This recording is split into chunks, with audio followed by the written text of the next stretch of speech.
Hello, welcome to day 56 of Daily Bread. It's day 56 of 365.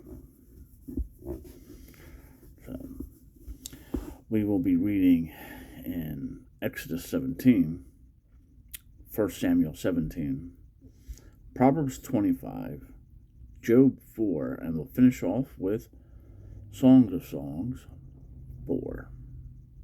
We'll be in the Scriptures, 2009 version. Exodus chapter 17 on page 75. And all the congregation of the children of Israel set out on their journey from the wilderness of Sin, according to the mouth of Yahweh, and camped in Reped, and there was no water for the people to drink. Therefore the people strove with Moshe and said, "Give us water to drink." And Moshe said to them, "Why do you strive with me? Why do you try Yahweh?" And the people thirsted there for water. And the people grumbled against Moshe and said, "Why did you bring us out of Mitzrayim to kill us and our children and livestock with thirst?" Then Moshe cried out to Yahweh, saying, "What am I to do with this people? Yet a little, and they shall stone me." And Yahweh said to Moshe, "Pass over before the people, and take with you some of the elders of Israel, and take in your hand your rod, with which you struck the river, and go. See, I am standing before you there on the rock of Horeb. And you shall strike the rock, and water shall come out of it, and the people shall drink." And Moshe did so before the eyes of the elders of Israel. And he called the name of the place Massah and Meribah, because of the strife of the children of Israel. And because they tried Yahweh, saying, "Is Yahweh in our midst or not?" And Amalek came and fought with Israel in Ramah. And Moshe said to Joshua, "Choose us for men and go out, fight with Amalek. Tomorrow I am stationing myself on top of the hill with the rod of Elohim in my hand." And Joshua did as Moshe said to him, to fight with Amalek. And Moshe, Aaron, and Hur went up to the top of the hill. And it came to be, when Moshe held out his hand, that Israel prevailed, and when he let down his hand, Amalek prevailed. But Moshe's hands were heavy, so they took a stone and put it under him, and he sat on it. And Aaron and Hur supported his hands, one on one side and the other on the other side, and his hands were steady until the going down of the sun. And Joshua defeated Amalek and his people with the edge of the sword.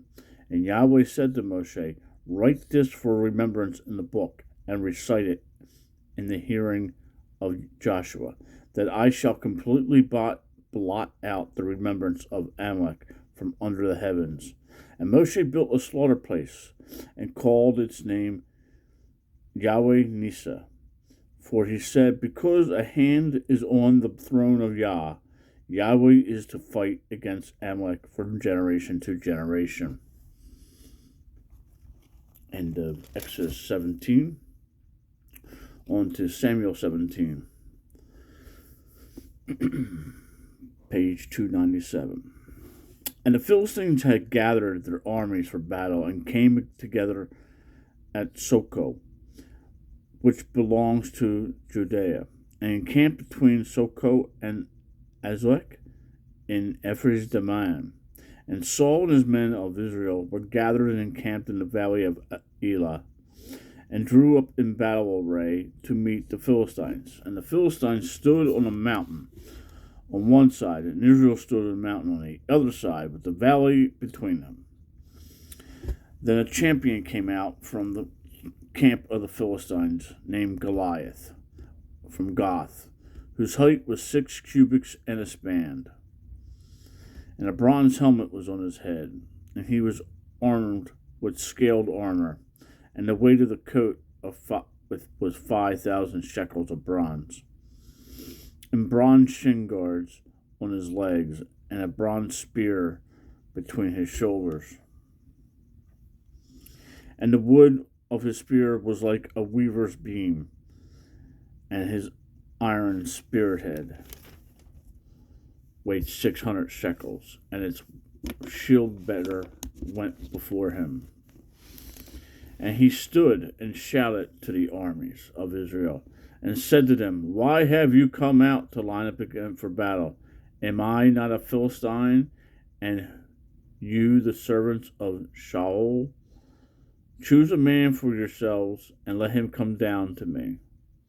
If he is able to fight with me, and shall strike me, then we shall be your servants. But if I overcome him and strike him, then you shall be our servants and serve us. Then the Philistines said this day, I shall reproach the armies of Israel. Give me a man, and let us fight together. And Shaul and all Israel heard these words of the Philistines, and they were broken down and in great fear. Now David was the son of that Ephraite of Bethlehem in Judah, whose name was Yashari. And he had 8 sons, and in the days of Shaul the man was old among men. And the 3 oldest sons of Yeshua they had gone and followed Shaul to the battle. And the names of the 3 sons who went to the battle were Eliab, the firstborn, and his second Abiud, and the third Shammah. And David was the youngest, and the 3 oldest followed Shaul. But David went and returned from Shaul to feed his father's sheep at Bethlehem. And for 40 days the Philistine drew near, morning and evening, and took his stand. Then Yashai said to his son David, Please take to your brother an ephah of this dry grain and these 10 loaves, and run to your brothers at the camp, and take these 10 cheeses to the commander of the house of the 1,000, and see how your brothers are, and bring back news of them. For Shaul and they and all the men of Israel were in the valley of Elah, fighting with the Philistines. And David rose early in the morning, and left the sheep with a herdsman, and took and went to Yashai as Uri had commanded him. And he came to the camp as the army was going out to fight, and they shouted for the battle. And Israel and the Philistines drew up in battle array, army against army. And David left the supplies in the hand of the keeper of the supplies, and ran to the army, and came and greeted his brothers. And he was speaking with them, and saw the champion, the Philistine of Gath, Goliath, by name, coming up from the armies of Philistines. And he spoke according to the same words, and David heard. And all the men of Israel, when they saw the man, ran from him, and were in great fear. And the men of Israel said, Have you seen this man who has come up? For he has come up to reproach Israel. And it shall be that man who strikes him, the sovereign is going to enrich him with great riches, and give him his daughter, and give his father's house exemption in Israel. And David spoke to the men who stood by him, saying, What shall be done for the man who strikes the Philistine, and shall take away a reproach from Israel? Who is this uncircumcised Philistine, that he should reproach the armies of the living Elohim? And the people answered him according to this word, saying, This is what done for the man who strikes him. And Eliab, his oldest brother, heard when he spoke to them, and Eliab displeasure burned against David. And he said, Why did you come down here, and with whom have you left those few sheep in the wilderness? I know your pride and evil of your heart, for you have come down to see the battle. And David said, Now what have I done? Was it not but a word? And he turned around from him toward another and said the same word. And these people answered him a word like the first word. And when the words which David spoke were heard, they reported them to Shaul, and he sent for him. And David said to Shaul, "Let no man's heart fail because of him. Your servant is going, and shall fight with this Philistine." And Shaul said to David, "You are not able to go against this Philistine to fight with him, for you are but a youth, and he is but a man of battle from his youth." Then David said to Shaul, "Your servant has been tending sheep for his father. And when a lion or a bear came and took a lamb out of the flock, I went out after it and struck it and rescued it from its mouth. And when it rose against me, I took hold of it by its beard and struck it and killed it. This servant has stricken both lion and bear, and this uncircumcised Philistine shall be like one of them, seeing he has reproached the armies of the living Elohim." And David said, Yahweh who delivered me from the paw of the lion and from the paw of the bear, he does deliver me from the hand of this Philistine. And Shaul said to David, "Go, and Yahweh be with you." And Shaul dressed David with his garments, and he put a bronze helmet on him, and put a coat of armor on him. And David girded his sword over his garments, and began to go, but he had not tried them. Then David said to Shaul, "I am not able to go with these, for I have not tried them." So David took them off, and he took his staff in his hand, and chose for himself 5 smooth stones from the wadi, and put them in a shepherd's bag in a pouch which he had, and his sling was in his hand, and he drew near to the Philistine. And the Philistine came and began drawing near to David, and the man who bore the shield went before him. And when the Philistine looked about and saw David, he despised him, for he was a youth, and ruddy, and of a handsome appearance.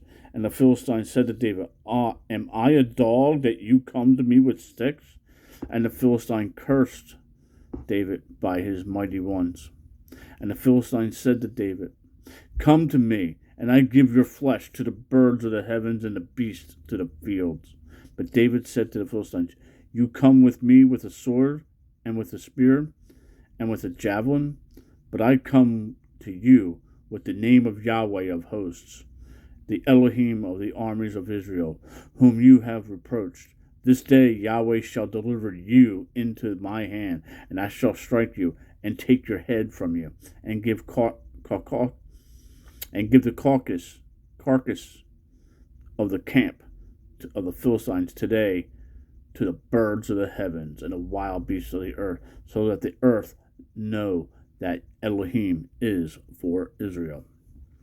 And all this assembly know that Yahweh does not save with sword and spear, for the battle belongs to Yahweh, and he shall give you into our hands." And it came to be, when the Philistine arose and came and drew near to meet David, and David hurried and ran toward the army to meet the Philistine.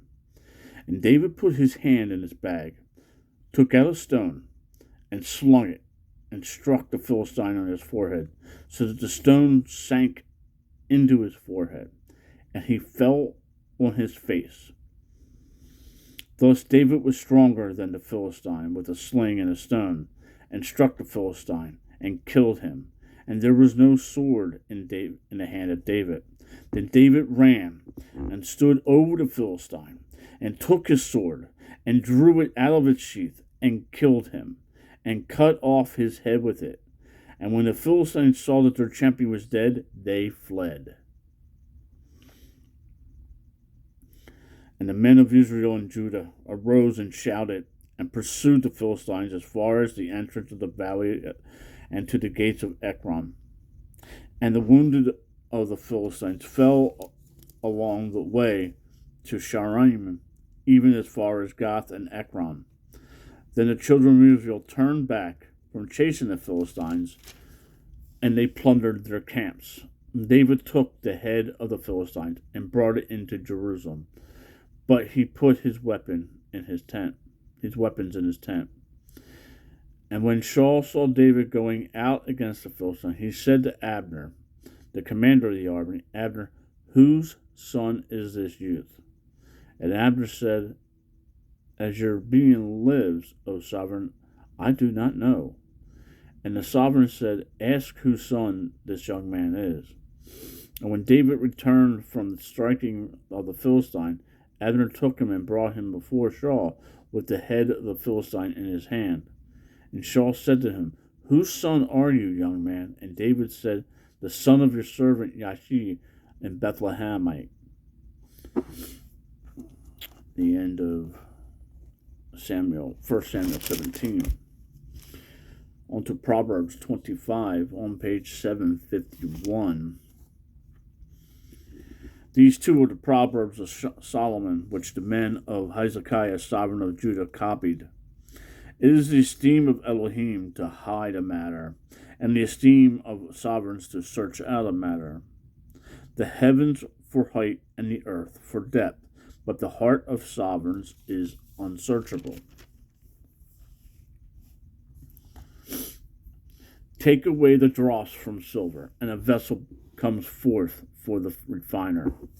Take away the wrong from before the sovereign, and his throne is established in righteousness. Do not exalt yourself before a sovereign, and do not stand in the place of great men. For it is better for him to say to you, come up here, than you should be put lower before the noble who your eyes have seen. Do not go forth to strive in haste, for what would you do in the end, when your neighbor has put you to shame? Plead your case with your neighbor himself, and do not disclose the secret of another, lest he who hears it put you to shame, and your evil report turn not back.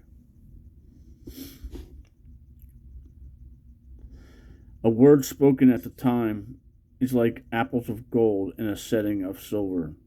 A ring of gold and an ornament of fine gold is a wise one's reproof to an ear that hears.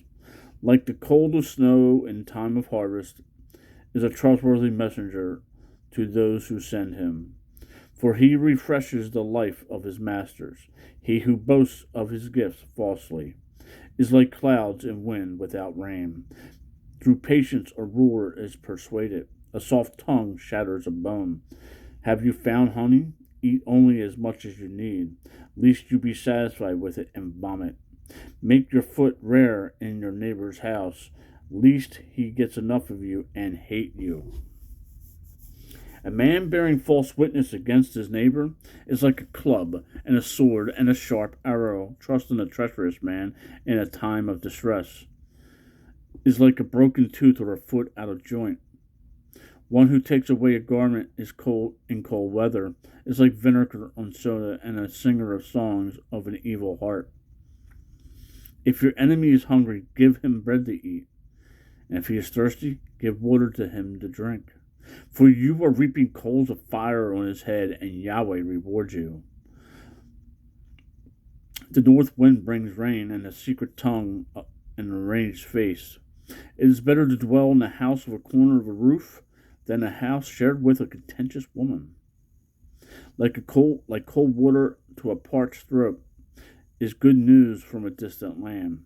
A righteous man who gives way before the wrong is like a muddied spring and a ruined fountain. It is not good to eat much honey.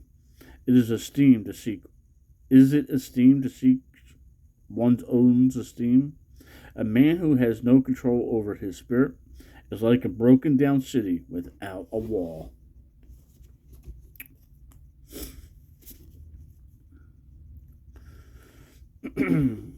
On to Job 4 on page 761. And Elizabeth the Temanite answered and said, if one tries a word with you, would you become impatient? But who is able to withhold himself from speaking? See, you have instructed many, and you have made weak hands strong. Your words have raised up him who was stumbling, and you have strengthened the weak knees. But now it has come to you, and you are impatient. It strikes you, and you are troubled. Is not your reverence, your trust, the integrity of ways, your expectancy? Remember, please, who being innocent has ever perished? And where have the straight ones ever been cut off? According to what I have seen, those who plow wickedness and sow suffering reap the same. Through the breath of Elah they perish, and through the spirit of his nostrils they are consumed. The roaring of a lion and the voice of a fierce lion, but the teeth of the young lions shall be broken. An old lion perishes for lack of prey, and the cub of the lionesses are scattered. And unto me a word was secretly brought, and my ear received a little of it. Amid thoughts from visions of the night, when deep sleep falls on men, fear came upon me, and trembling causing my bones to shake greatly. Then a spirit passed before my face, and the hair of my body stood up. It stood still, but I could not discern its appearance. A form was before my eyes, silence. Then a voice I heard. Then a voice I heard. Is a mortal man more righteous than Elah? Is a man more clean than his Maker? Look, he puts no trust in his servants, and he charges his messengers with strain. How much more those who dwell in houses of clay, whose foundations is in the dust, who are crushed like a moth. From morning until evening they are beaten down, and they perish forever, with no one regarding. Are not the cords of their tents pulled up? They die without wisdom. Songs of Songs 4, on page 787. See, you are beautiful, my love. See, you are beautiful. Your eyes are as doves behind your veil. Your hair is like a flock of goats going down from Mount Gilead. Your teeth are like the flock of shorn sheep, which have come up from the washing. All of them bear twins, and not one loses her young. Your lips are like a cord of scarlet, and your speech is lovely. Your cheeks behind your veil are like a piece of pomegranate. Your neck is like a tower of David, built for an armory, on which hang 1,000 shields, all the armor of mighty men. Your two breasts are like two fawns, twins of a gazelle, pasturing among the lilies. Until the day breaks and the shadows have fled, I shall go my way to the mountain of myrrh, and to the hill of frankincense. You are all beautiful, my love, and not a blemish is on you. Come with me from Lebanon. My bride, with whom from Lebanon, look from the top of Ammon, from the top of Sharnin and Hermon, from the dens of lions and the mountains of leopards, you have put heart into me. My sister, my bride, you have put heart into me. With one glance of your eyes, with one bead of your necklace, how beautiful have you been. How beautiful have been your carnal love. My sister, my bride, how much better than wine is your carnal love, and the fragrance of your perfumes than all spices. Your lips, O my bride, drip as a honeycomb. Honey and milk are under your tongue, and the fragrance of the garments is like the fragrance of Lebanon. A garden locked in my sister, my bride, a fountain locked, a spring sealed up. Your plants are an orchard of pomegranates with pleasant fruits, with henna nard